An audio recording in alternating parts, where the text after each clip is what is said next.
afternoon Singapore time from the Rossa Snooker Academy here in the grandstand in Turf Road, Singapore. We are about to see the start of a match which will interest both the Australians and the English between Steve Mifsud and Jonathan Marwood. We have a number of sponsors here. My name is Peter Sankard. I'll be joined shortly in commentary with Chris Coombe. This is the final of the Singapore Open. We have a number of sponsors to thank: Straits Billiards, Q Sports Singapore, Strawns for providing these magnificent, very tightly stretched superfine cloths, Aramuth for the balls, and ProScore for the embedded scoring, which you will see on the screens. Steve Mifsud made his way to this semi-final by defeating the great David Corsier, world number one, and by getting on top of the New Zealand number one, Gary Oliver. Jonathan Marwood recently, in his last match, defeated Martin Goodwill. Chris, I'm not sure who he beat to get to Martin. Yeah, hi Peter. Yeah, so in the last 16, Jonathan beat New Zealand's Grant Hayward, and Jonathan had a 52 and a 91 in that match. So looks like he's playing quite steady as Jonathan at the moment. And Well, they tell me, my spies in the UK tell me that Jonathan's improved a lot in the last 12 months. Is that your reading of it? Yeah, absolutely. Jonathan is John plays in virtually all of the tournaments. And he's such a steady player, a good scorer, and he's certainly one that everyone respects, because when he's playing well, he's certainly a big match for anyone, really. So he's not someone that anyone takes for granted, that's for sure. And I'm sure Steve is aware of that going into this match. Very much so. Is that going to double kiss? It is.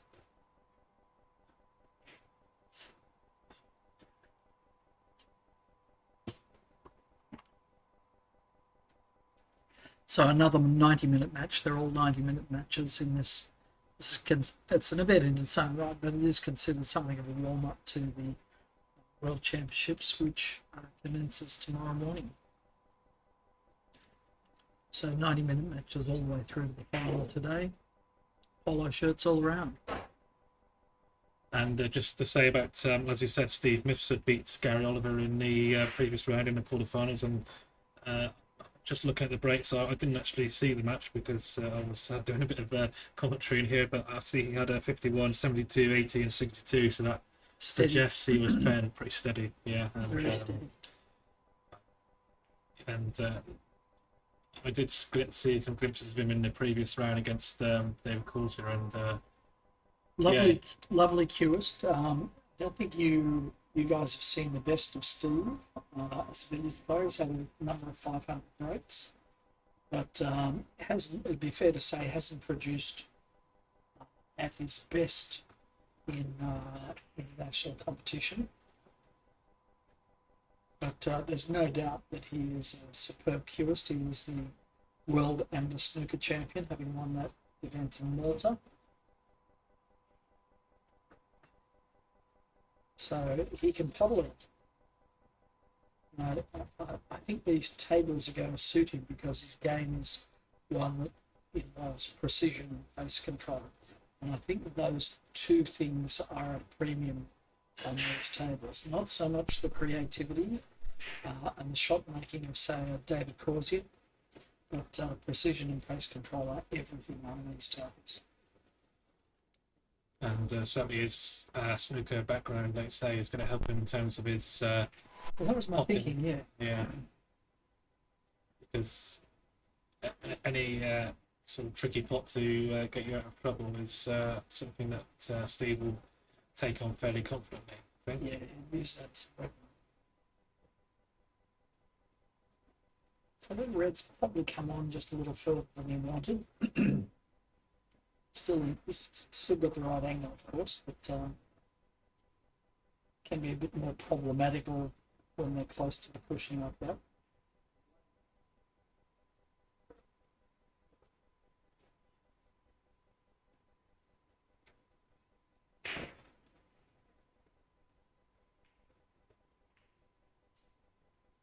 So the other match, which is going on the table next to that, is Peter Gilchrist versus Peter Sheehan, the All Peter semi-final. And for those outside the UK, you might not have seen a lot of Peter Sheehan. He is coming back to the game after a decade-long hiatus, I think, Chris. Yeah, about 18 years, I believe. Yeah. 18 years, 2 decades. Yeah. Looks like he hasn't skipped a beat. Yeah, Peter's a great player, very fast scorer when he gets going, and he's a good potter as well, good top of the table. So I'm sure, I mean, we've already seen him in some finals in WBL tournaments, and I'm sure that he's certainly in contention to win an event at some point. I'm sure. He seems to be getting better, really, more consistent as time goes on. As like I say, he gets back into it after his long time away, but he certainly is not taking him long to get back to a very good standard. So. Stylistically, when I first saw him, I thought, oh my God, he's David Corsier light. He wasn't scoring his table, but stylistically, he was moving the balls around the table, taking on some adventurous shots, playing very little defence. You know, it was a very attacking style, and great to watch. Just great to watch. Fast mover, play a lot like Dylan. Plays at a very quick pace and tries to steamroll the opponents. And just as we were talking about that other match, the two Peters, Peter Sheehan and Peter Gilchrist, they're both very good pals. And they've also, I do remember that Peter Sheehan has actually beaten Peter Gilchrist twice last year, I believe. So yes, he certainly got a chance there if he can get off to a good start. So it's not an easy one to call, really. So we look forward to seeing how that one progresses, and we'll try and get you some score updates as well as we go. But meanwhile, Steve Mifsud has got the balls into very, very good position, perfect at reds and white, up to nearly up to the 50 mark already. So this is just what he needs to set them in. I mean, obviously he's been playing all day, but moving on to a different table and a new match, we'll still be pleased to be getting off to this kind of start. especially in 90-minute match. I mean, by billiard standards, that's not a long semi-final.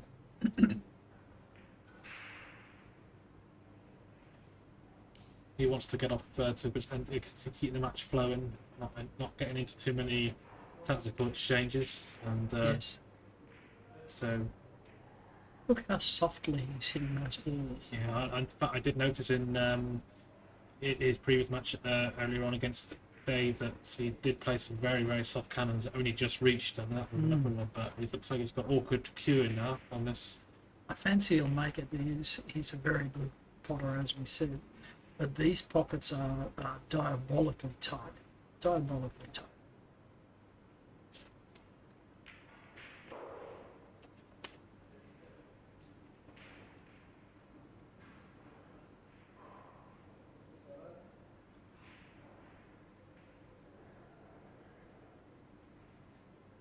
I don't think the red pops past the yellow, so may have to play a run through cannon here to try and stay at the top.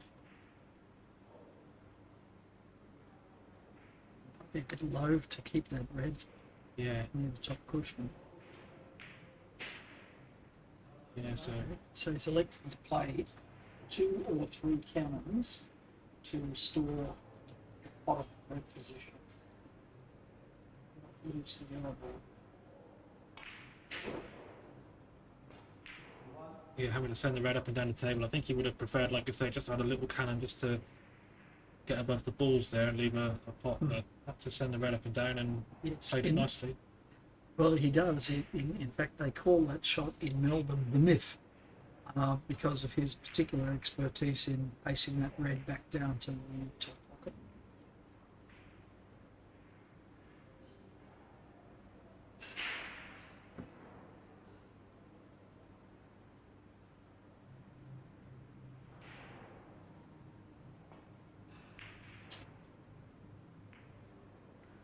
Please feel free to tell us where you're from, what time it is in your homeland. And if you've got any questions that you'd like answered, I'm sure Chris Coombe can answer them, and I can feed the questions to him. I'm sure many of our followers in the UK will be waking up around about now, so hopefully they'll be tuning in live as well. So what is it? Tea and kippers and billiards. Is that how it works in the UK? Yeah, 10 past 7 in the morning, so morning to everyone in the UK. Sure, it's a bit colder and wetter than what it is here. So how have you acclimatised, Chris? Yeah, fairly well, yeah. I mean, we've been out a fair bit. Certainly the couple of days before the tournament started, we tried to see, as much as we can of Singapore and what amazing place it is. But And which part of the UK are you from? so I'm from Plymouth, down in the Southwest? Yeah, that's yeah. So Pirate country? Pirate country? pirate country, yeah, absolutely. For Australians, we all think they speak like pirates. From the Southwest. All we ever hear. Yeah, so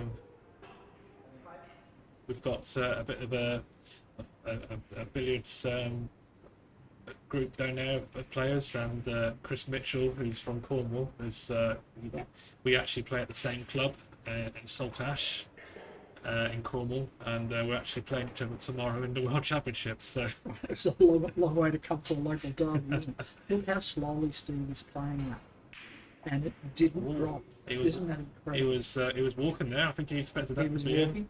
Well, as I say, don't viewers, please understand how very, very tight these pockets are. These are the pro snooker cuts, something most of our billiards players are not used to contending with. A real challenge. So Steve Mifsud slipped away to reasonable lead, 75-4, and now he's going to be facing a double ball.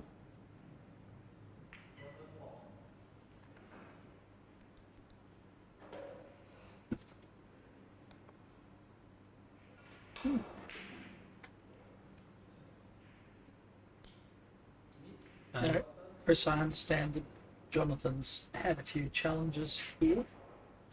Yeah, well, unfortunately, John arrived quite late on Friday night before the tournament got away on Saturday, but unfortunately his cue case didn't make it. His suitcase arrived, but no sign of his cue, which is probably the worst thing that can happen to a player when they arrive at a tournament. The airline, unfortunately, is in the process of, fortunately is in the process of locating it, but unfortunately for John, it's not appeared yet. So he's actually borrowed Jason Colbert's cue, and he's done remarkably well, really, to get to this stage using a strange cue. Really, I'm sure everyone knows how difficult it is to adjust. But so far so good. I mean, it's certainly not been easy at all. But maybe that's it's given him extra challenges, and he's obviously focused on keeping a simple game. I think is what he's been trying to do. And he's managed to get more familiar with it as the tournament progressed. But Not a lot here. Is there a shot that you're seeing? 2 through cushion cannon, or a save?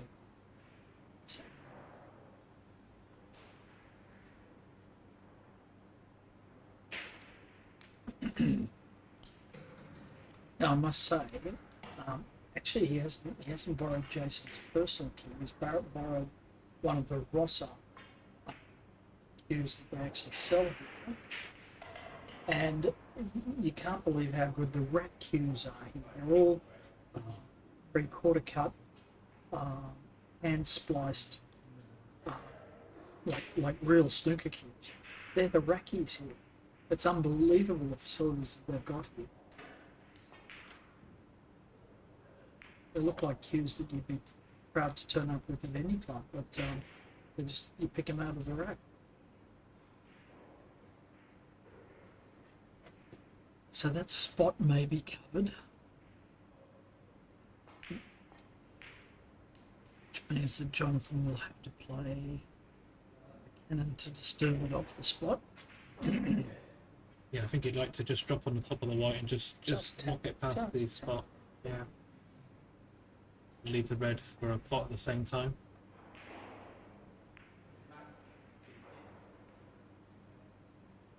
Focused on the red there with the position.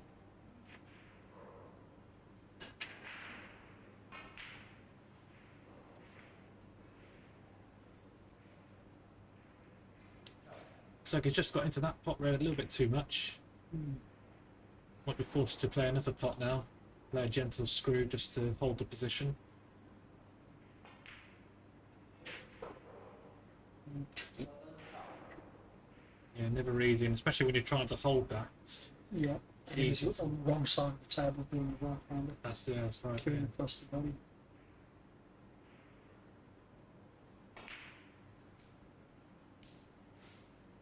Now we're lucky to have Jonathan here at all. He's a school teacher, and it's the middle of term. Yeah, absolutely. He had to arrange for special time off, and thankfully they managed to agree that for him. So yeah, great to see John here, and he's such a consistent performer, as we were saying, and I'm sure in the World Championship as well he'll be an opponent for anyone really. He's not a bad poster boy for billiards either, is he? He's a good-looking, strapping bloke, and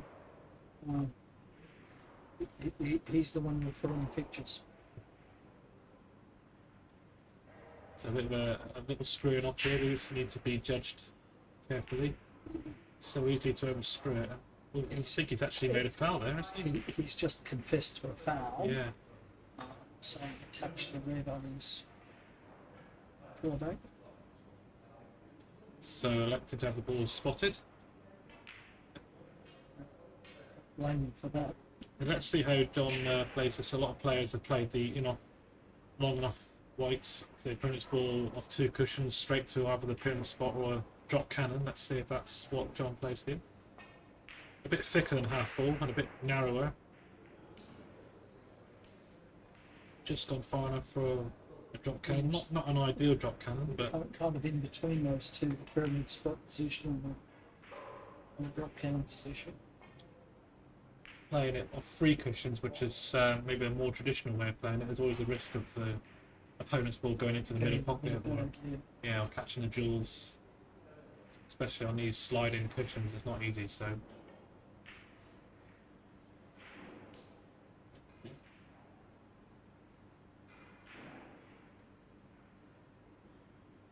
Hard to see this angle, but it may be a bit tight for the cross lures. You may have to play it thin. No, pretty standard. we were saying, I believe you said in the last match, Peter, that everyone really has their own method of shot selection and ways of going about it. And I mean, I wonder if John may elect to set up a drop cannon soon, or if he could go off the white and drop it behind a spot.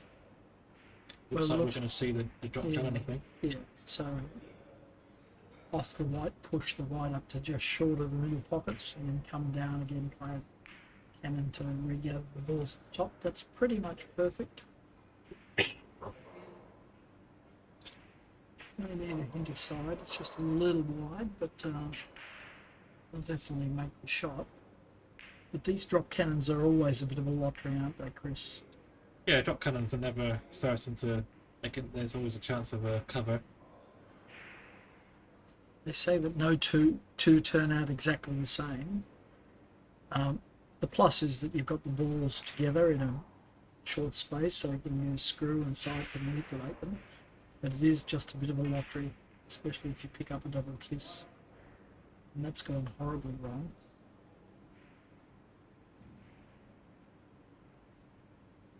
Been lucky to score from here. I think he'll just elect a safety line. Yeah, I think he won't want to take on too many risks here. I mean, he knows that Steve's cue ball is safe on the side cushion, so if he could try and leave the balls apart here, and he knows that he'll be. Oh, he's going a shot now. He's playing the clean cannon. Yeah, he's going for it.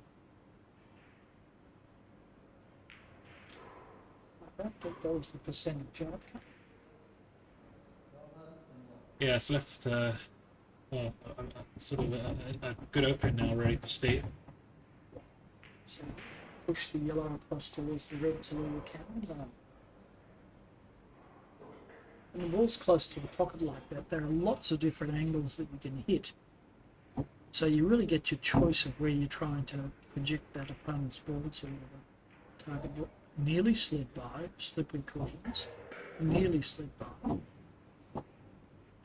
Could we see another myth cannon We'll here? see another myth cannon here, I'm sure it is his pet shot.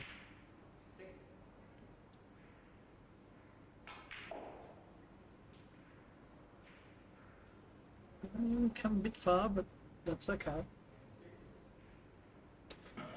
So if you can just get an off it, maybe with a bit of runner's side, we may have to force it slightly. Yeah. Have to force it slightly just to widen the angle of the cue ball. That's all good. He's got two in-offs here. So if you place this thick, you can put it straight into drop cannon position. I think that's what I want. Too thick. That's okay. Still got things happening. Harder to control the yellow ball off this shot. In fact, Yeah, the in-off red's on, but the problem with that is if he lost the red on the side cushion, then he'd have no real shot. So playing that to bring the balls back into, hopefully into a better position, but that's not not a happy place. That is not a happy place. Would you think about a cushion first cannon here? Softly. Yeah, good That's call. exactly what he thought about. That's exactly what he did, yeah. And then for slowing off red here, could leave a cannon from the hand.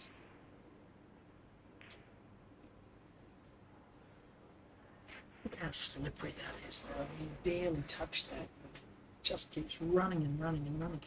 I must say, I don't think the cushions are quite as springy as some cushions I've played on. But that's probably a good thing because the club itself is so fast.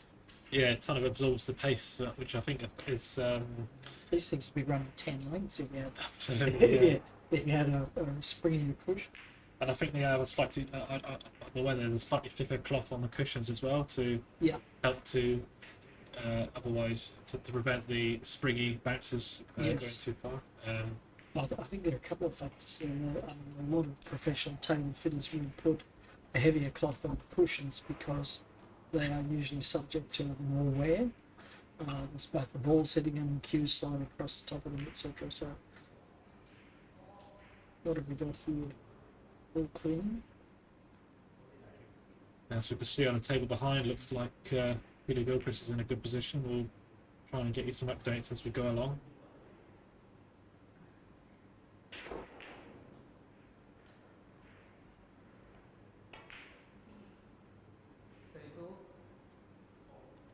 Just made that. Not a million miles off a half ball, but I think it's not bad.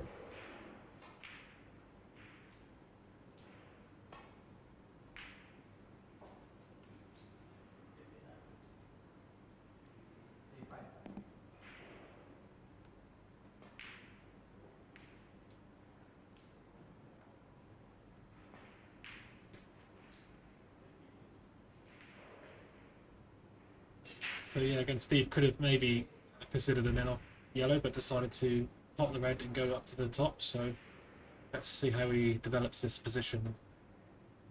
As I said, he's a strong potter. Commentators cursed there, Chris. Oh no, he didn't play the pot, he played the cannon. I'm sure we'll see an in-off yellow in a couple of shots' time. Maybe after this pot reds. If he can hold it to set up a drop cannon, or he may go for another in-off red after this pot.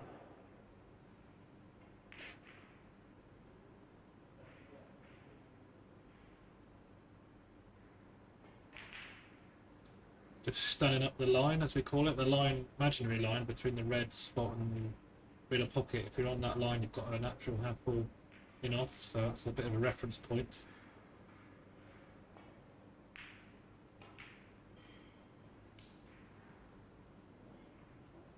It needs to keep coming. Does he need check side on this? Yeah, it looks a bit narrow, doesn't it? Yeah. Well, he's spotted as wide as he can. He's asked the referee if he's still in ball, and the referee's confirmed yes, that's okay. That's good control. It's good control.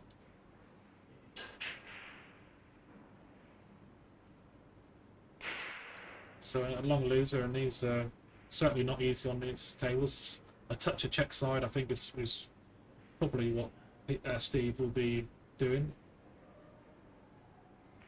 just to stop any unintentional run inside, and just to try and keep that cue on the natural angle. Out of the pocket, that one. That's a good read. Played it well, and I'm sure that just that shot alone will give Steve a bit of a nice feeling to see the red come around nicely, and Yes. nice cueing shot. We were doing commentary last year with Matthew Bolton, who made an observation about how it was very insightful about how playing that open game actually gives you a lot of confidence. If you keep scoring and you're playing open, you know that when you've got them to top, you've already got that control and kind of locked that in. And I think that's where Steve is at the moment. He hasn't scored very heavily at top, but he's been pretty reliable at this aspect of the game. So if you can get them in close, I think that should augur well. And that's just what's about to happen.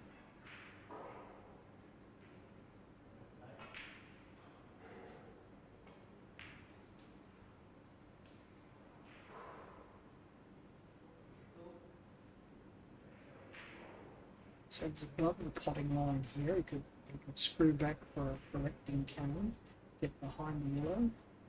And push. He's got about 4 or 5 different choices here, depending on how he sees it. He's up for that first one I suggested.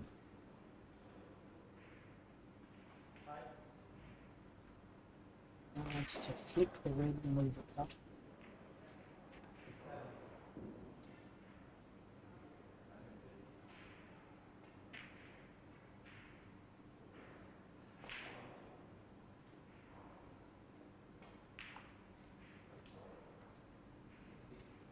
Just wanted to give a bit of a shout out to our many friends from India who, for reasons beyond their own control, are not able to attend. I think you would have loved this place.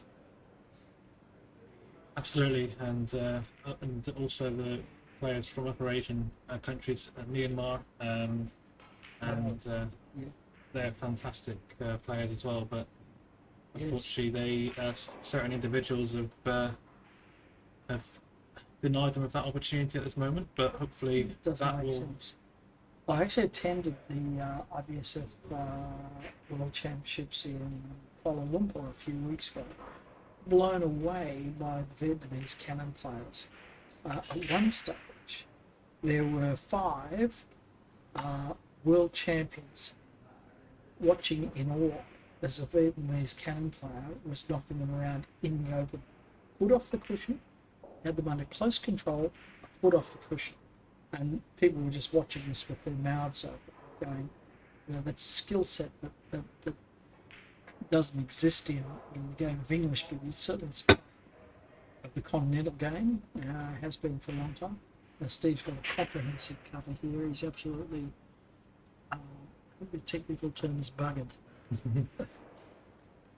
Yeah, and just on that subject, I mean, it goes without saying that we welcome all of the Indian players and players of any country with open arms, Yeah. and hopefully we'll see them back at world events very soon, world championships. But Steve, they're a bit unlucky with that round table cannon. Had a good go at it, but Yeah. and just on the subject of the cannon players there, Peter, we had the Belgian Open and European Open in Oh, Bruges. right. In Bruges, The Dutch are fantastic at this. yeah, we had in particular we had Martin Spormans who played in the professional game, and The 3C. his canon. Well, he's a very active free cushion player, yeah, but he also played as an English billiards professional, Wow. and it was the professional game at the time and during the 90s, and his cannon play was It's brilliant. mind blowing to see, Yeah. isn't it? You know, it's like a whole aspect of the game which has fallen out of favour since the days of Joe Davis and Lindrum and Clark McConaughey and Johnny. That's another characteristic. Miss middle pocket, easy mid pocket loser. Yeah, it's fallen out of favour in recent years. Of course, it used to be a huge part of the game of English billiards, but so much so that they placed limits upon it because it was just a little bit too repetitive.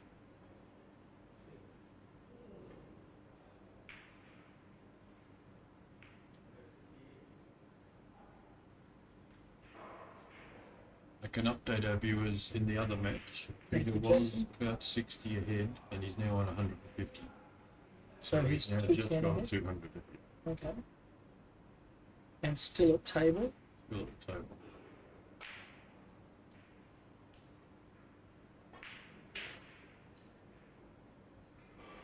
Yeah, it looks like Peter Gilchrist is in top of the table position as well, so perhaps that visit is likely to carry on for a bit longer, as you can see there in the background.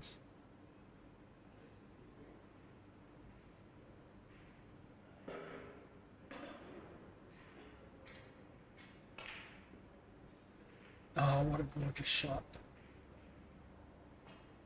What a gorgeous shot.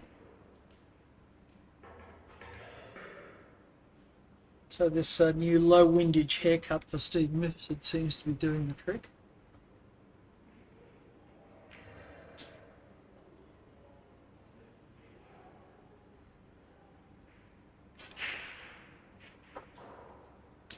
Tell me what Steve's going to play here, Chris.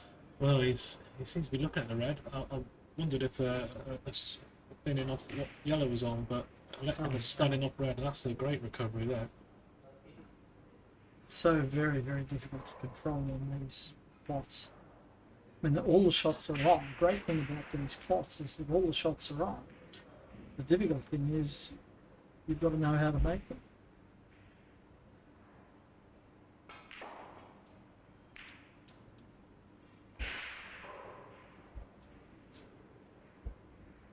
It's that jaw, gets it.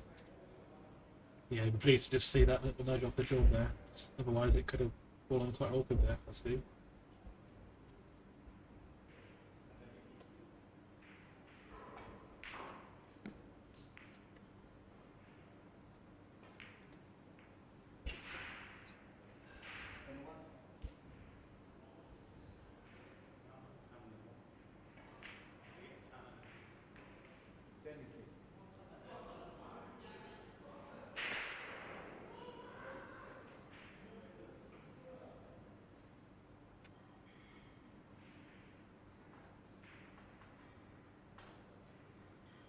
So it's in the quarterfinal, we're told that the two highest breaks were by none other than Peter Gilchrist with 225 and 193. I think I'm going to make a bit of a prediction too and say that even for the World Championship, once the players are used to these tables, I doubt you'll see a 500 break. The tables are just that tough. Do you have a view on that, Chris? Yeah, the tables are really tough for that level of play, and I think the players will certainly be warmed up after these first 2 days of play. But I wouldn't be surprised if we don't see one. But if players like David Corsier in the draw, of course in the World Championship, and Peter Gilchrist, of course, and There are plenty of players who've made a lot of 500 breaks. yeah, But it's not the lack of quality of players. This will be the World Championships after all. But it's the table conditions. I just think it's going to be tough. Oh, Steve's lost the opponent's yellow ball. He's a little fortunate that the Reds come into a private position. It won't take too long before he puts both balls into balk. We can put just the red into balk now, and he'll probably do that. Player safety miss.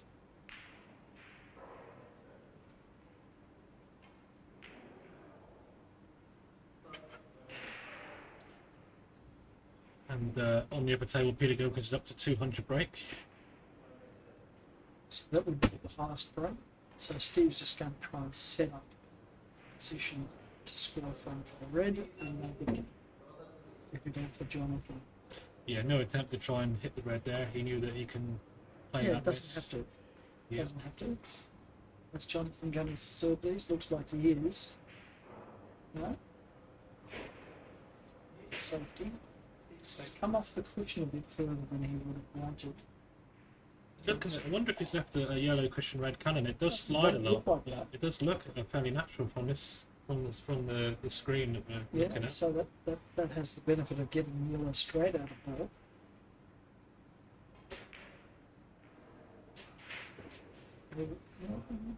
Just misjudged that one slightly.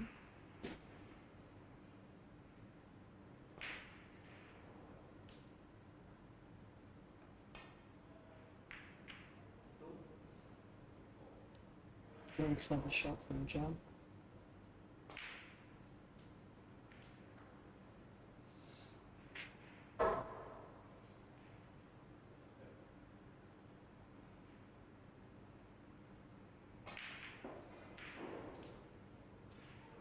So I think his aim really will be to play enough the red and to get it down near the whites in a shot or two time. It's the only way to recover that, isn't it? It's difficult.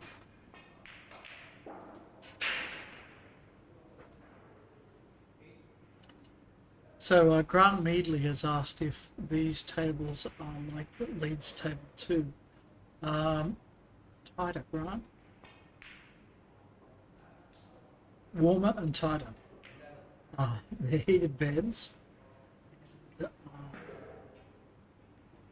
New superfine cloths, so very reactive, something like even more reactive than what we had at the RACV club in Melbourne in 2019, but actually significantly tighter than I would say the Leeds pit table, number 2. Oh, sorry, not pit table, table 2. Tighter than 2.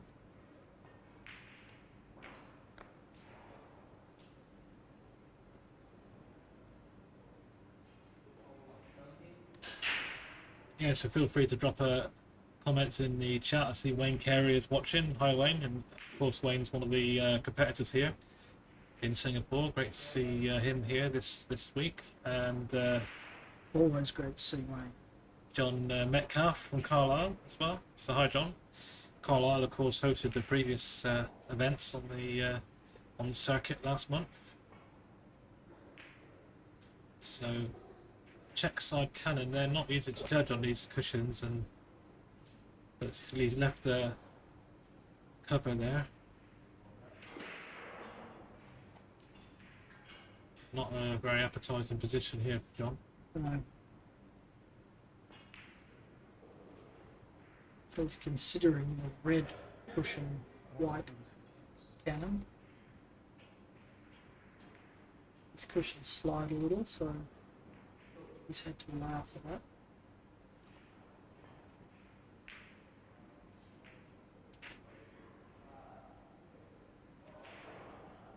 There's Edwin on the feed telling us that he comes from Malaysia. Well, kind of.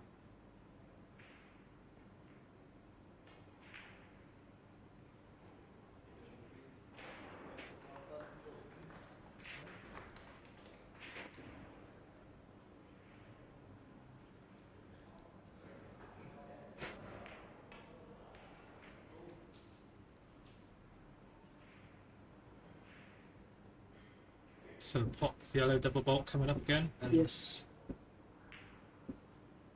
just taking care to leave himself a shot on the red, anticipating that John plays a miss.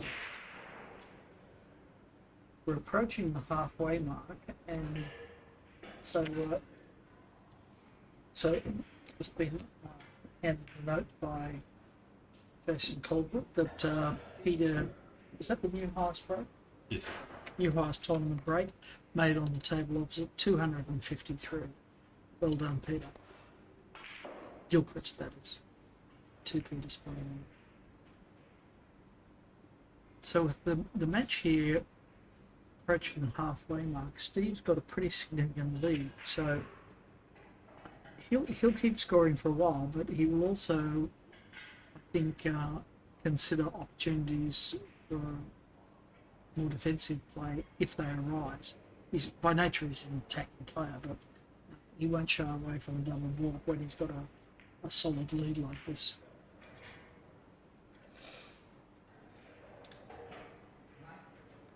So again, yeah, bringing a red down towards the yellow, I think would be his aim here.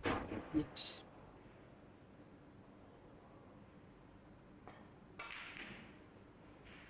Might take him a few shots to do it. He's almost there now.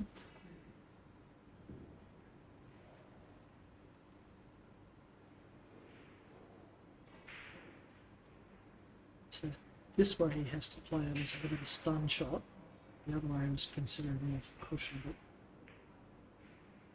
this keeps the yellow out of book. What a great shot that is. Play a stun with that level of pace control. Yeah, he controlled both balls there very well. Just had a viewer tuning from Italy. That's great to have you on board, and Buongiorno.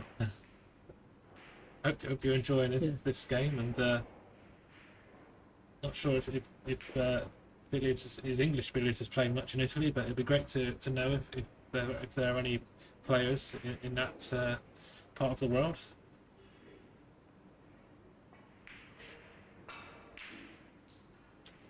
We've got some interesting countries represented. In my group in the next round, I've got an Englishman, a New Zealander, a Frenchman, and a Nigerian. So well, welcome to the world. Exactly. Yeah, plenty of countries represented here. Mm.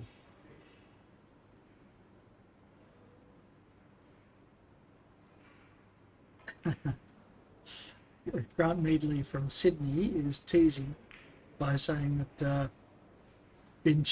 well, I think it's Vincenzo Calabrese. He's actually a Sydney-based player who plays who was on the Pro Snooker Tour for a while. But there are some very fine three-cushion carom players out of Italy. In fact, all through continental Europe, there's some genius players.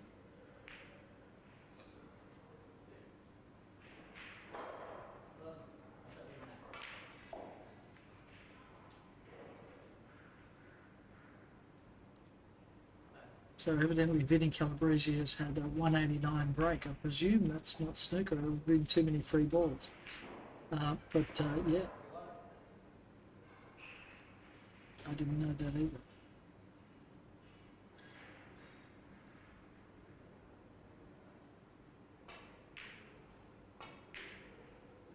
So Steve still playing a fairly open game at the moment, but he'll be feeling quite comfortable at the moment with this lead that he's got. So what do you play here? Yellow first with a stun to try and keep hold of the red. I think he's got to make sure he leaves a shot on the red, really. Yeah.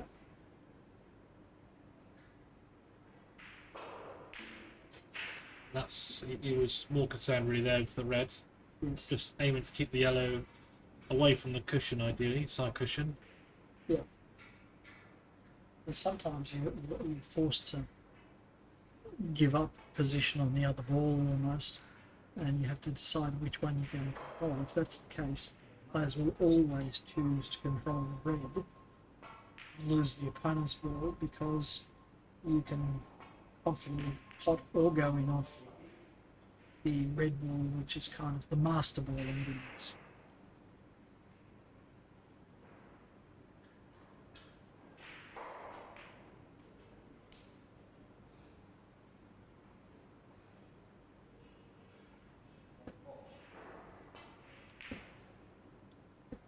This is a position that in some parts of the world is called easy top, in some parts it's called reverse top, where Steve stays low of the pot line to the red, comes up, taps the yellow, promotes the red, tries to just tap the yellow softly as he can to leave the red, and repeat this pattern until the yellow gets too far away to confident. And if he has the angle to get above the yellow, he may restore by He yellow to red cannon. he will eventually, I think, try for that. But ooh, miscue. Maybe that it looked like he was playing screw Screw there, so I think to set up the shot you were talking about. that's what he was trying. But Yeah. miscue there, it's not something we see very often from. But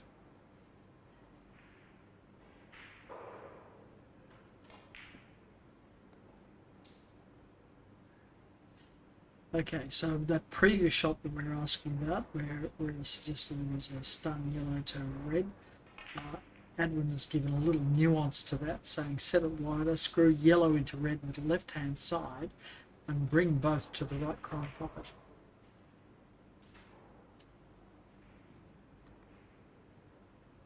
A tip, no doubt, he's had from Mike Russell. Peter on the opposite table is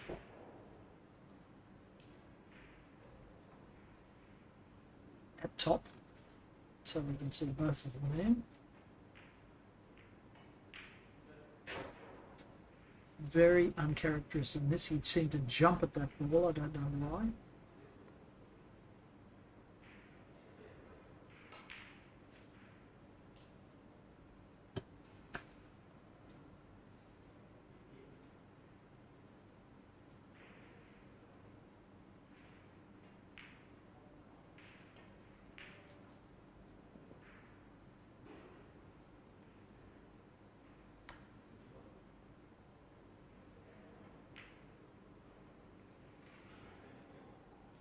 Jonathan's looking a little cold now. He said very, very little table time, and Steve has scored that heavily.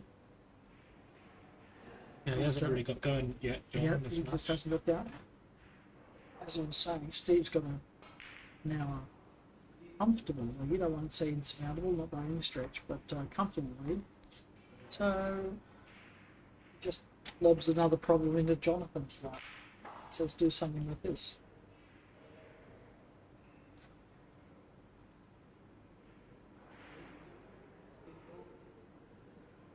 Jonathan's not tempted, just plays the safety.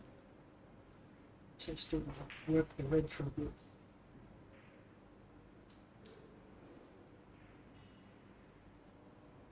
It slid down a little lower than Steve was hoping. He was hoping to move the crossing off, lose the racing forward.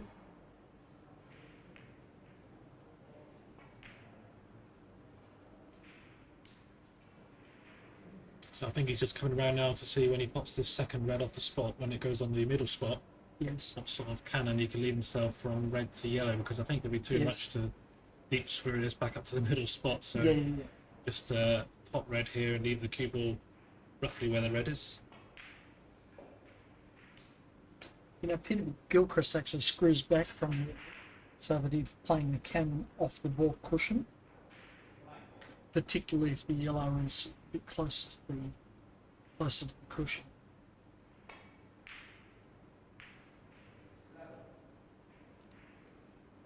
May have been a bit of a fortunate draw there for Steve. It's just worked out nicely.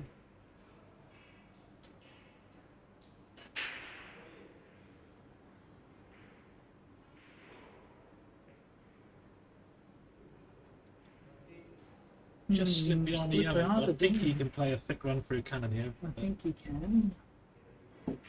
It doesn't really promote the balls into good positions, does it? He could try and regather them for another cannon. What he did.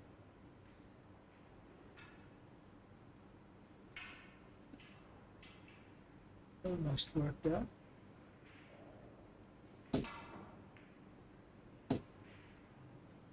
So on the opposite table, Peter Gilchrist is left the same problem for Peter Sheehan. with the double walk. So they're both Peter Gilchrist and Steve are kind of using their lead as a bit of a weapon, keeping the scoreboard pressure on their opponents, forcing them to take on shots that they don't want to take on in an effort to get going. Lots of right-hand side on this, just enough. Well done.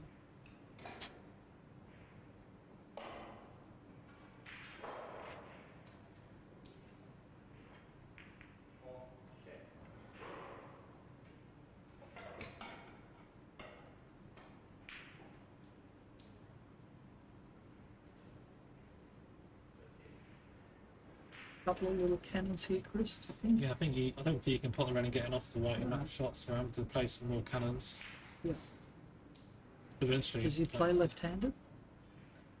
I'm not seeing him play left-handed a great deal. So I think we'll see him using the rest. He has to reach over, but.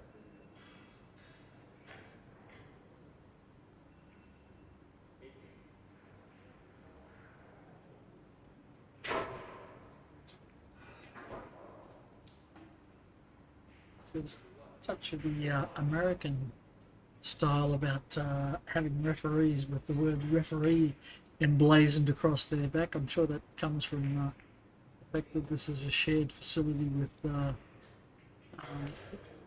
some very fine racing pool tables up the other end of the club.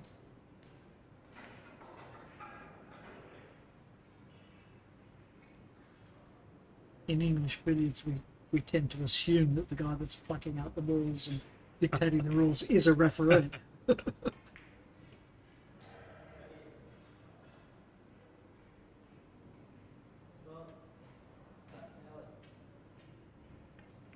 Yeah, so having to play a red fish and white cannon here, I think, or is he going for the short Jenny? Jenny, I think. Jenny. It's well judged because Well judged. they're certainly not easy. Any slight sort of contact with the first jaw is likely to Yes. cause a miss. Though.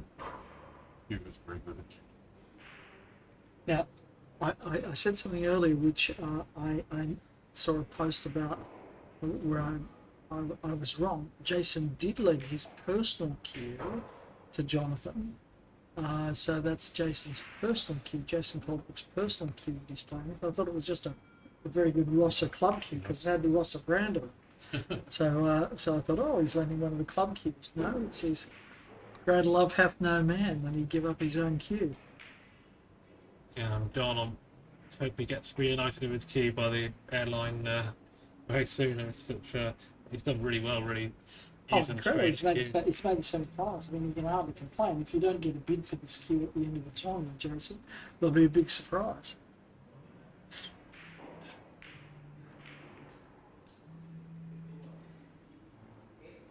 So that's come up very nicely into drop camera position. Let's see how he can control the yellow here to send it behind the spot. See if he can manage it. Yeah, it's not far off being a very good position. Nice full contact on the reds. Yeah, just unlucky to get that full contact on The yellow line. good, but Yeah. just needs to play a gentle screw off the red.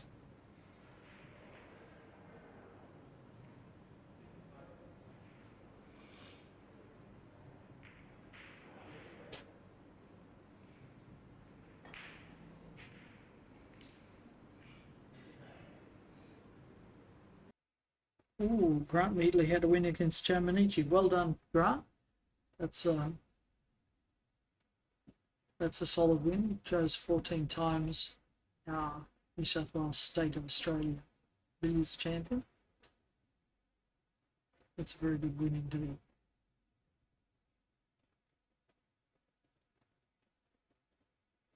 Joe's one of the most creative players that we've had in the game in Sydney. And he, along with Peter Gilchrist, will be appearing at the Sydney Open in 2 weeks' time.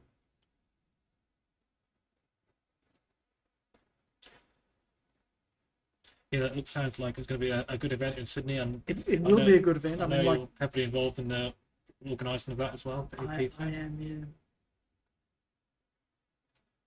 And I know there's also a fundraising event taking place as well after the. There's an exhibition, yeah. So we've got Peter and Joe and some of the local players turning on a bit of a show, which should be fun because I mean we see them a lot in tournament mode, competition mode, but this will be the lighter side. So a few trick shots, a lot of banter. Joe famously commentates his own matches, including footnotes. It's not at all unusual to be playing a match against Joe, and then you'll shout out diagram 3, page 24, Walter's Green Book, before he plays a shot. You go, okay, well, so it obviates the need for a commentator. And I've not been to Club Marconi in Sydney before, but it looks a great club. It's a great club. I mean, it's the local ethnic club for the Italian folks in Sydney, of which we have plenty. And they've got their own football team, the Marconi Stallions. It's like a scene from Rocky. And they're just great folks. They're so welcoming. They love their billiards.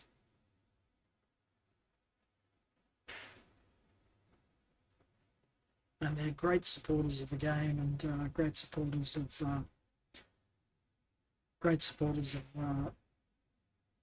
sport in general.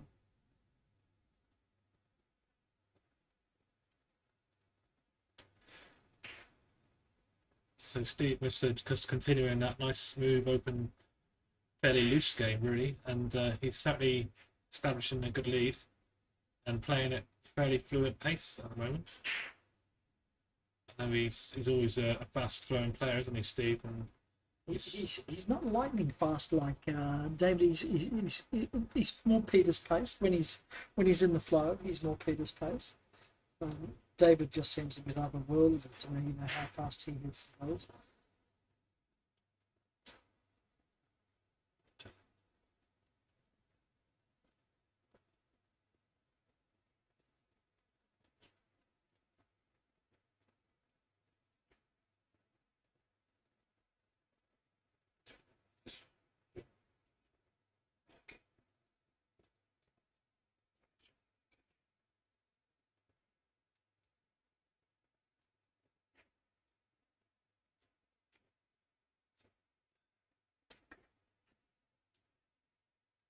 so I'm delighted to be joined in commentary by Jeremy from Straits Billiards, who are our sponsors for this Singapore Open, and it's great to have you here and great to have your support. So thanks very much, and tell us a bit about Straits Billiards.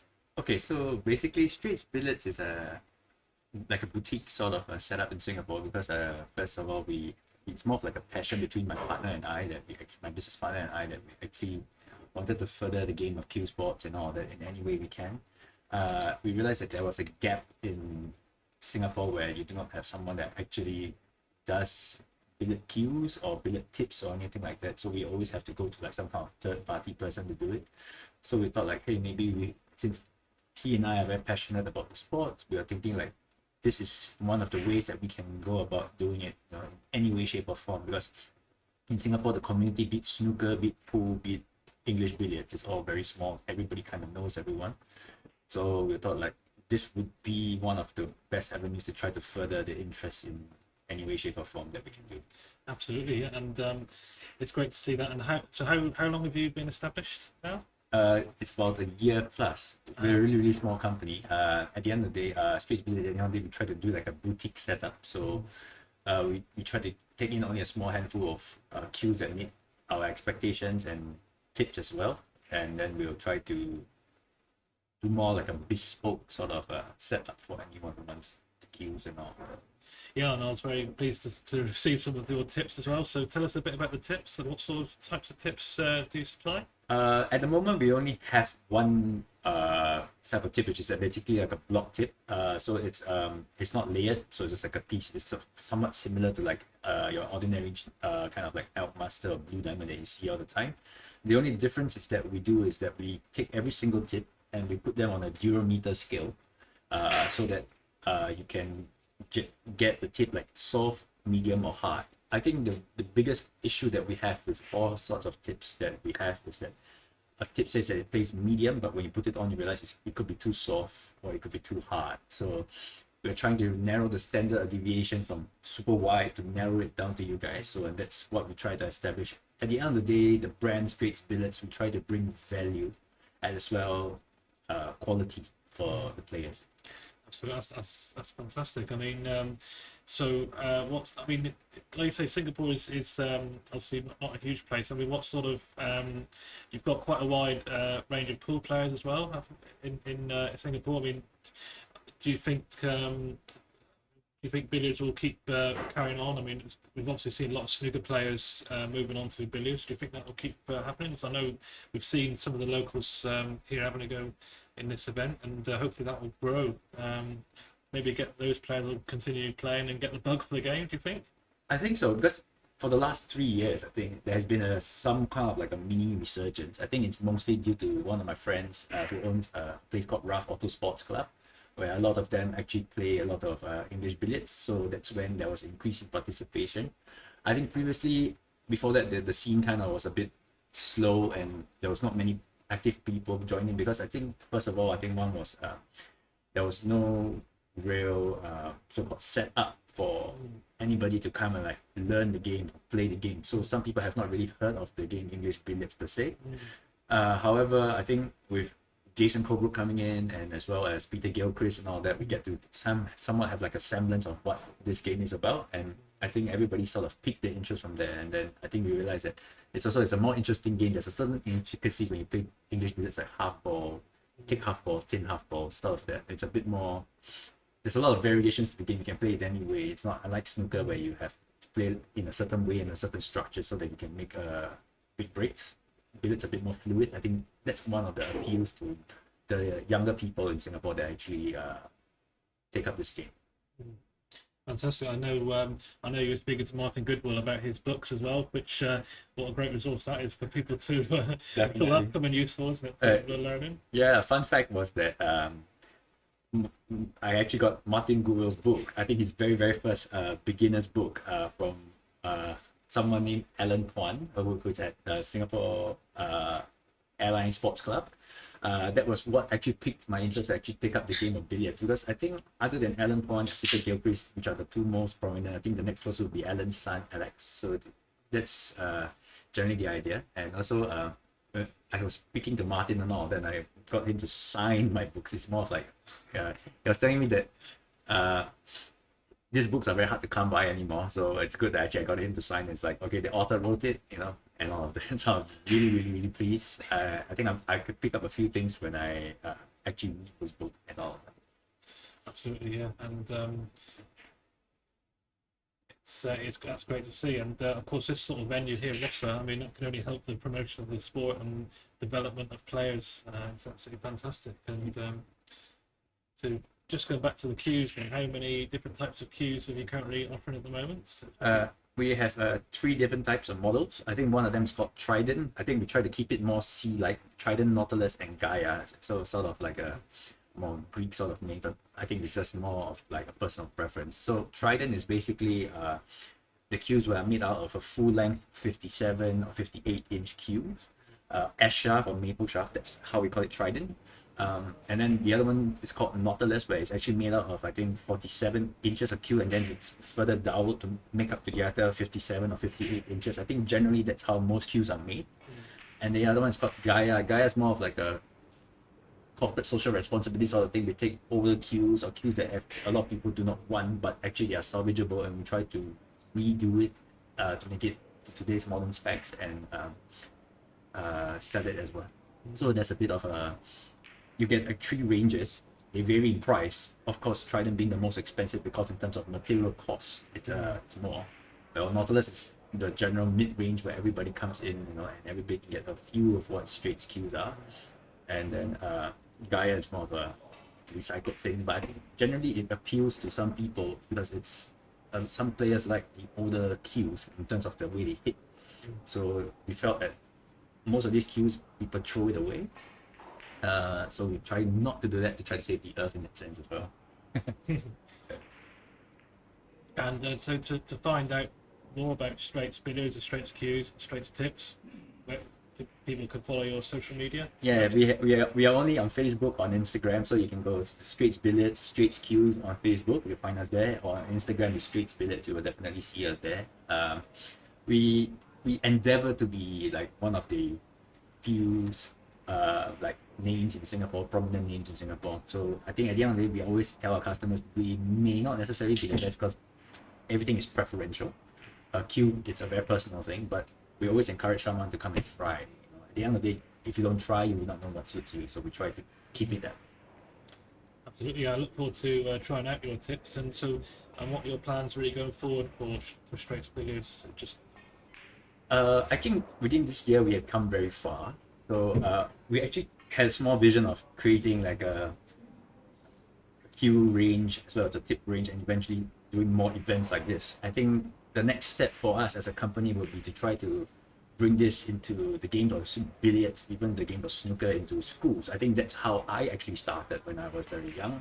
We had this school program, and then after that a while it kind of died out, and we're trying to reignite that. I think that's the main thing. I think we need young people to know about the sport as well. I think when we were young, and when I was young, this game of billiards in general was it always had a very negative light, was painted in a very negative light, but we're trying to bring it.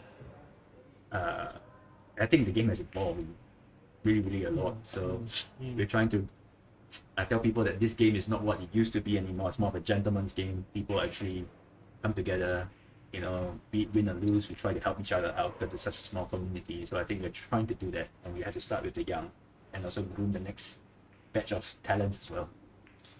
it's fantastic, and I certainly wish you all the best with Straits Billiards going forward, and I hope we can keep developing exactly what you're doing. And I'd certainly encourage all our listeners and followers to check out your social media and to give you a follow, and be great to see how you progress. So thanks again for all your support, and look forward to seeing you around the next few days. Yes, thanks Chris, thanks for having me.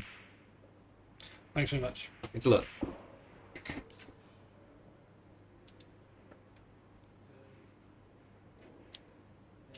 Meanwhile, Steve keeps motoring along. Jonathan really hasn't got him going this game, has he? No, Steve's been playing sort of a nice flowing game, and John hasn't really had a chance to get his arm into this match, really get his Q arm going. Peter is a long way ahead in the other semi-final. Shots like that John was facing there is not really the shot that you want to be playing No. when you're not really in the groove. But I think John would be delighted to have made the semi without his own cue. oh, absolutely. And he's also got some good playing time on the tables, ready for the Yes, World yeah. Championships starts tomorrow.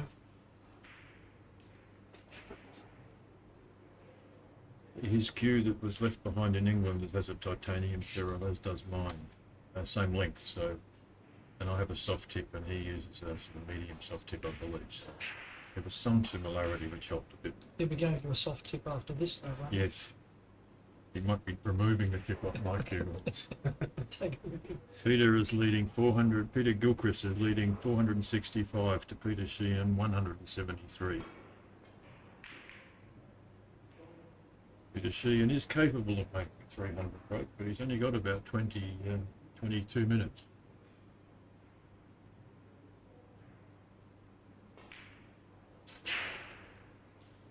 When Peter Gilchrist and I were discussing the various players that might do well in this event, Peter said that he thought Peter Sheehan would be a danger in this tournament. He thought the tables would suit Peter Sheehan. Good question. Just thought that Peter would cope well with the slidey cushions and the springy cloth. Yeah, I think Peter is. He's certainly got the touch for that type of game, and he plays very well at the top of the table as well. So Yeah. I think when he gets going, he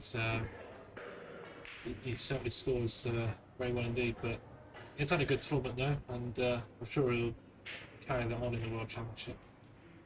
He had the high break early on. I think at the end of day one he might have had the high break with 160 something 63. before he played in the knockout games.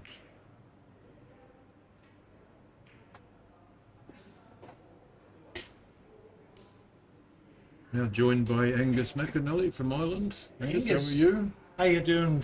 What a wonderful tournament we're having here. And it's great to see it get into the business end, and also as a kind of precursor to Yeah. the World Championships, and just sense of who's playing, who's on form, who's upsetting. Now you've just come from spending a bit of time from Dace Corsier, who's getting over his surprise loss. How is he feeling? It's feeling really good. Obviously, very upset to lose because he's such a perfectionist, and it Yes. would really hurt him hard.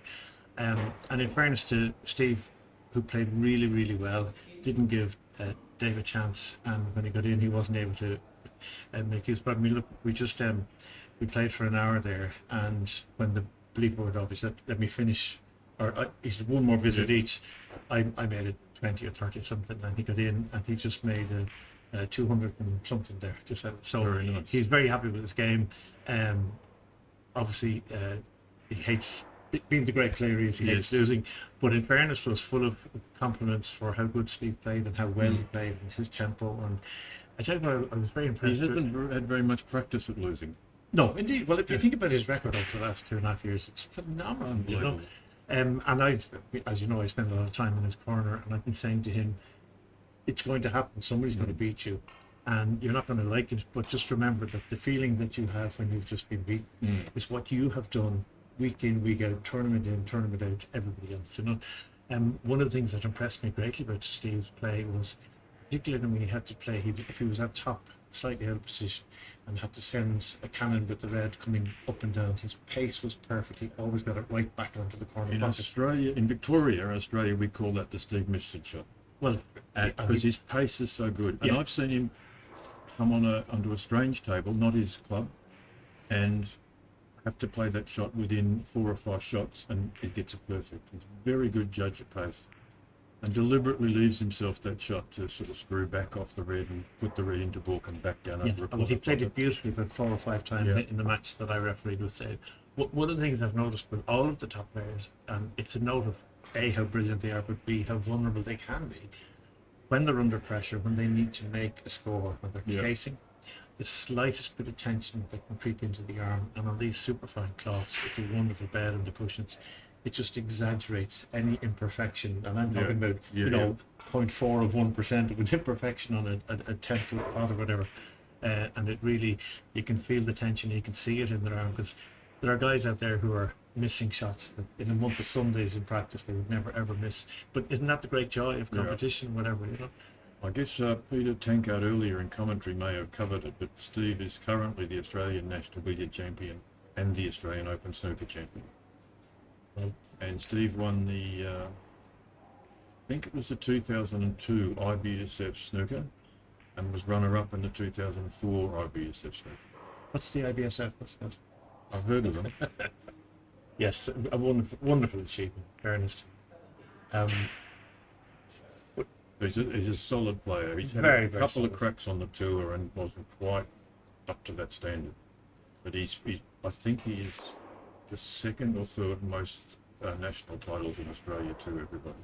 One of the things I noticed about his style of play, I don't know whether we'll see it in any of these shots, maybe it was more when he was playing from ball.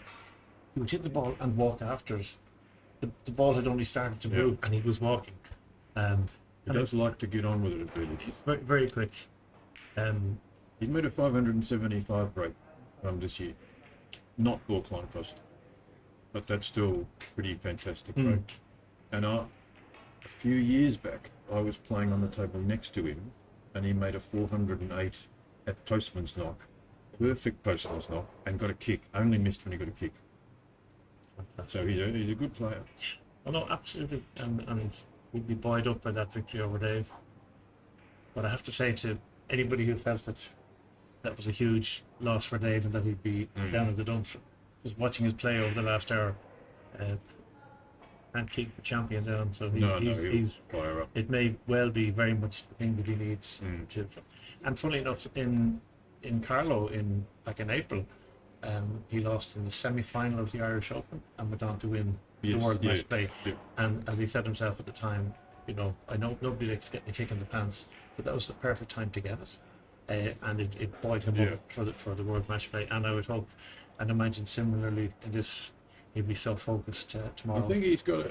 It's probably unfair to say of the world number one that he's got something to prove, but when you consider that the high percentage of tournaments that he's won in the last, say, 4 or 5 years, he hasn't won either of the last 2 world championships. So I'm sure he's got a hunger for another world championship, as does every player. In the long up format, absolutely. Yes, yeah, of course. Very much so. Yeah, he got knocked out by Saurav Kathari in 2018 and by Peter in 2019. In Melbourne. In close matches, Yeah. very close matches. His opponents had to make a 300 at exactly the right time. The ball line crossing. Yes. I mean, Dave's game now is much tighter than it used to be. I mean, his prolific scoring we're all familiar with. But he used to be known, I think, as somebody who might have a goal and score from anywhere.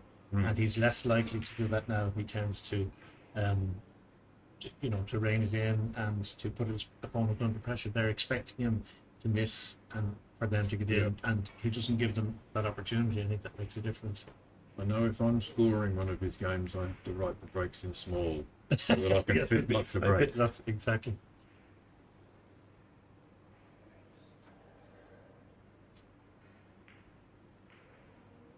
Steve a long way ahead now, over 300 ahead. And poor Jonathan, Marwood's cue still hasn't arrived. No, He's playing with your cue, I believe. he is, yeah. I should have negotiated terms in terms of prize money. But it was huge frustration when yesterday, I believe, when we thought that obviously the queue was somewhere in the east and it hadn't left Manchester. And I think I can't think I was talking to you the other day, but some airports you check in with your queue and you personally take it to the oversized baggage and you see it go through and you get a receipt. Yes. Some airports, they just say leave it on the trolley there, it'll be okay. No. And you're always a bit nervous when that happens. Yeah.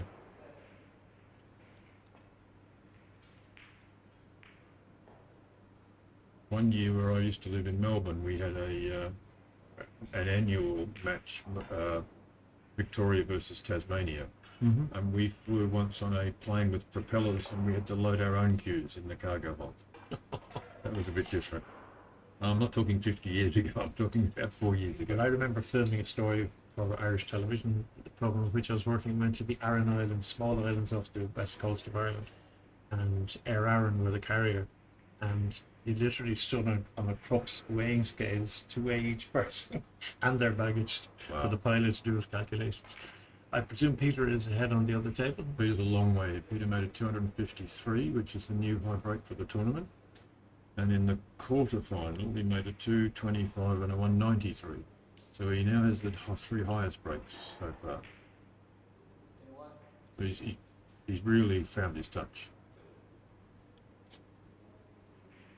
Meanwhile, Michael Boyne has a great idea. He said, why don't you take a 5-piece queue like Joe Minchie and Benici and have it as a carry-on case?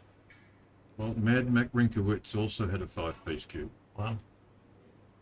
Well, I use a 2-piece and it fits into my suitcase, and I just, I mean, I'm happy I know that my queue is with me at all times. So if my luggage doesn't turn up, then my queue doesn't turn up.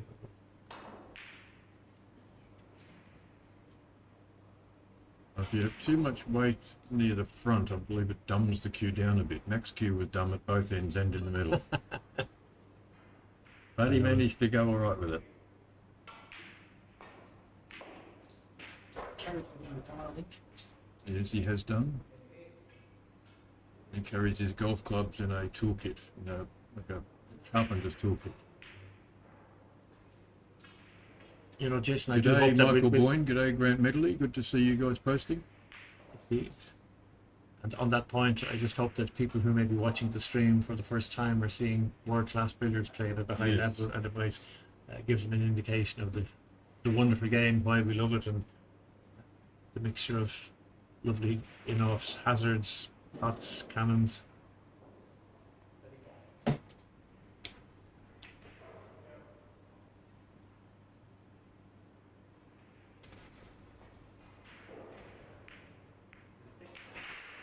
Steve's actually enjoying himself now. He usually doesn't show any emotion, Steve, and he's had a bit of a troubled look. He had a disorganised flight here. He flew Royal Brunei. His flight cancelled. There was a delay in the changeover. Arrived very late on the Friday night. Didn't get any table time. Sort of didn't really look his usual self. He's starting to enjoy himself now. I was surprised when he did look disappointed with a few shots. He's normally one of these guys that when he goes back to his seat, you don't know if he's just made a 100 break or he's just miscued. Exactly. Speaking of people understanding and knowing the game, lovely Irish player who passed away some years ago, Timmy Murphy from Cork. Yeah. Wonderful player for 40, 50 years, and obviously had never fully explained the intricacies of billiards to his wife, because she arrived at one tournament and as she came to the front door, she was on the phone to her daughter, and I heard her reply, said, "No, I think it must be nearly over now. There's only one red left."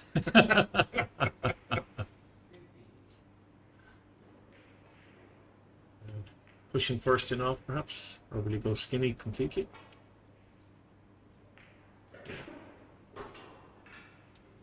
Peter Pilates has posted. Hi Peter, thanks for your kind words.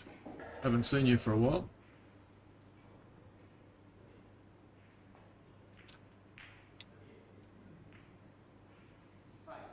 And we're inside the last 10 minutes now.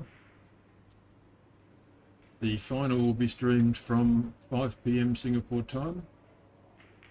90-minute final in these level 3 events. All the knockout rounds are 90 minutes.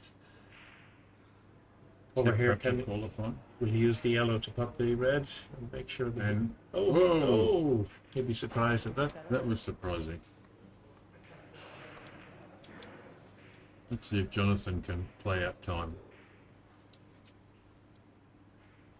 This player's having a bit of a laugh. They're very tight pockets, these ones. They sure are. When the ball's sitting on the jaws, it can be surprisingly tough. Referee in this match is Alex Lim. Alex is doing a good job. I think Jonathan Marwood, it would be fair to say, is one of the most jovial players on tour. PE teacher in England. Yep. Lovely, warm disposition. Yeah, nice guy. I've never heard him say a bad word about anybody. Always a laugh. Good player too.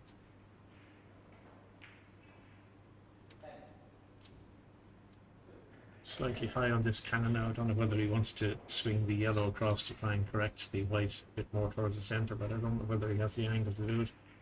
You just have to spread them. Yeah.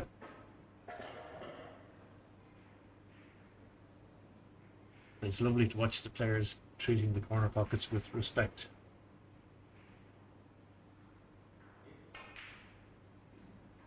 They are tough, these star tables. In off white now to leave the drop cannon position.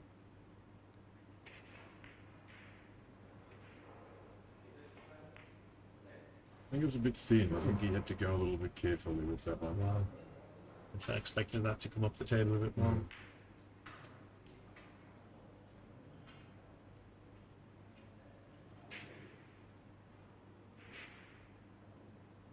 A delicate shot required here to hold position. Such a dangerous shot, that one. Very hard to hold the red and very easy to slide behind the white. There's brand new cushion cloths. These tables have straw and superfine cloth, but there's 6/8 double 130 ounce on the cushions, so quite slidey. Yes, I've noticed a couple of times even in playing a number of shots where you're checking off the side cushion, and there seems to be a moment where 3/4 ball it will check completely, Yes. and anything less than that it just slides up It the does, table, yeah. and you wonder where's the check Yeah. on. You know? Sometimes when it slides off the cushion, the check becomes the wrong side And it against runs. the nap and it goes the wrong way. Leaving the cross loser now, bring the red up to the centre pocket. The 3-6-9 scenario, which we teach all billiards beginners, can actually be the foundation of break building if you can pot a ball.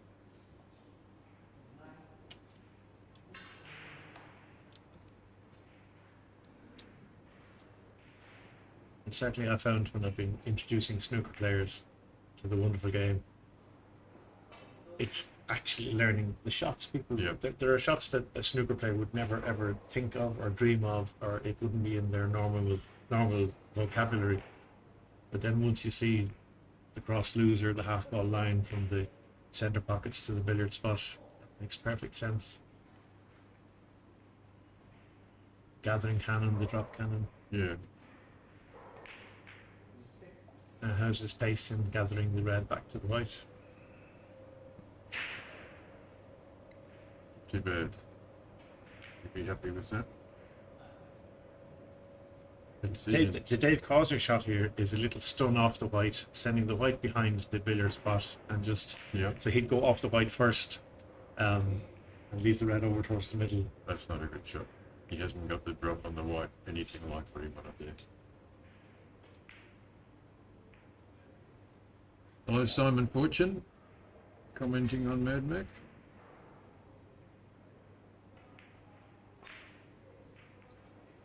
Using a 2-piece cube with a 4-ounce lump of lead on the butt.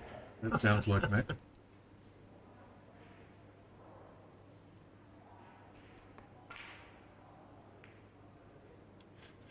So into the last 5 minutes of the semi-final.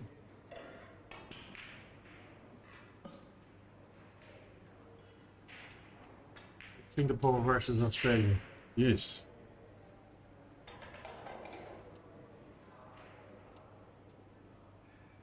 I was going to say Southern Hemisphere, but I realise I think Singapore is just north of the equator. But not by very much.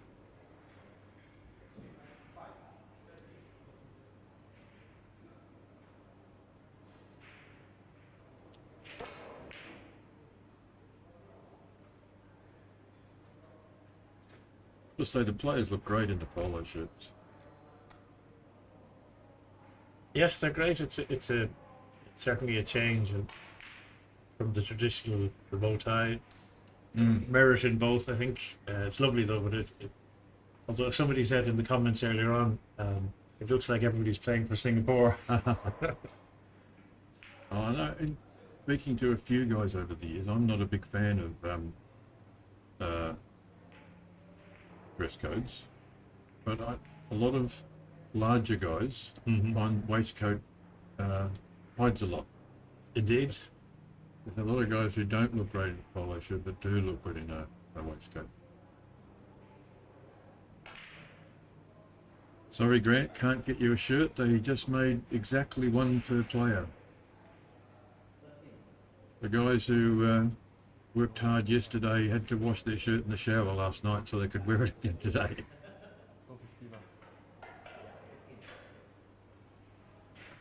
I'm very happy with how the shirts have come up. Yeah, they look really good. And I could see other guests in the hotel this morning when we were getting on the bus saying, what kind of a team is that? Who are these guys? Well, I did the design of the shirts, but it was really a suggestion to the shirt manufacturer, and he seemed to like it and went with it. So I'm glad they do look okay. I think you win the award for the how many logos can I get onto a polo shirt? Yeah, for there's a lot of them. 2022. We're very fortunate to have a great bunch of sponsors for this event. It's made such a difference. That's a nice shot. That's the sort of shot he needed in the first 5 minutes, not the last 5 minutes. It so often happens when the game is more or less over. Yeah, pressure's gone. The person relaxes and they just play fluidly. Just a reminder that the final will be streamed live from 5 p.m. Singapore time.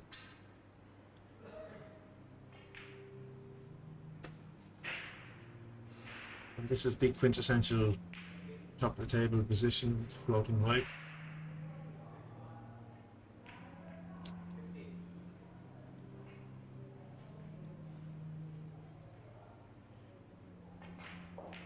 And these 90-minute finals are great, I think, because it's just that sort of length that you get in first and make a couple of hundred.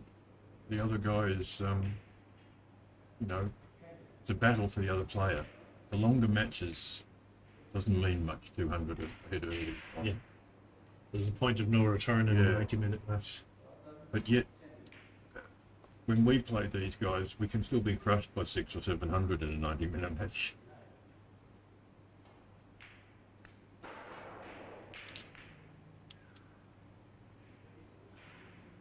Well, I remember Mike Russell playing a match and he made 400 off the break. He missed. His opponent played a safety shot but left Mike's ball touching the red.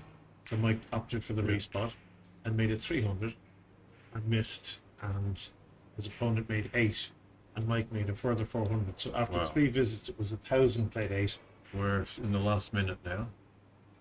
I was watching the scoring, not a stream, but scoring, when Mike made the consecutive something like 1,100 and then 700. I thought the scoreboard was broken.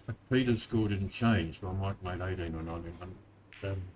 This match is nearly over. Thanks to everyone who joined us. Please come back at 5 p.m, watch the final. Peter's hit some form. He's now got the 3 highest breaks in the tournament. But Steve's just the kind of guy that might jump in early and make a match of it.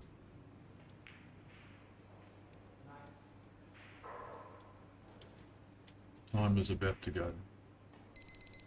Well, at the risk of having to eat my words and humble pie later, I fancy Peter Gilchrist. Okay. We'll see you all later on.